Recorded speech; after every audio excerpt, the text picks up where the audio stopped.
Pemirsa, berikut kami sampaikan editorial Bali Pos edisi Jumat 13 September 2019 yang mengangkat topik jam kunjung perpustakaan sekolah. Perpustakaan sekolah memiliki fasilitas tersendiri. Tahun 1990-an, perpustakaan sekolah adalah ruang baca yang sangat nyaman bagi siswa.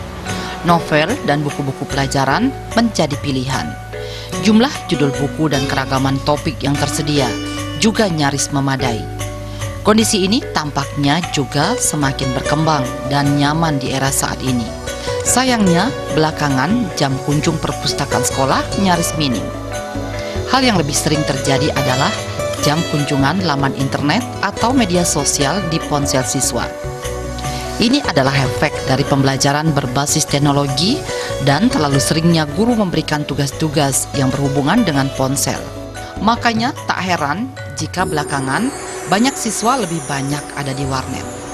Padahal jika ada gerakan yang jelas, mereka bisa diarahkan menuntaskan tugas-tugas pembelajaran di perpustakaan. Kedepan hal semacam itu hendaknya diimbangi dengan metode pembelajaran yang mengarahkan anak mengerjakan tugas-tugas di perpustakaan sekolah. Buku-buku yang ada haruslah menjadi bagian pembelajaran, bukan sebatas koleksi perpustakaan sekolah.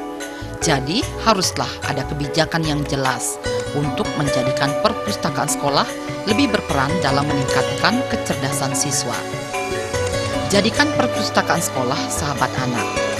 Gerakan ini tentu harus dijabarkan dengan target membangun budaya membaca.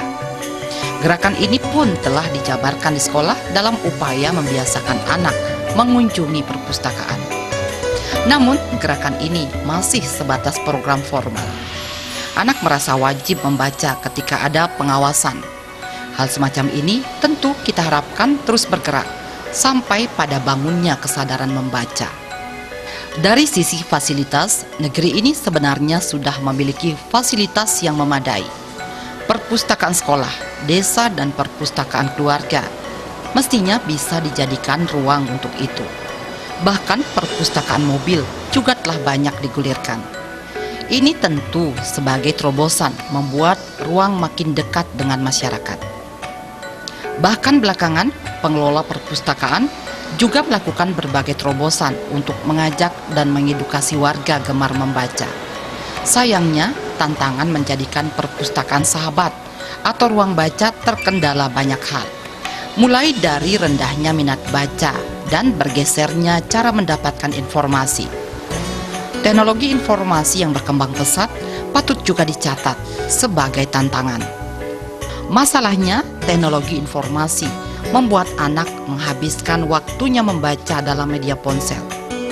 Buku akhirnya menjadi pilihan kedua setelah mereka merasa wajib atau terpaksa membacanya.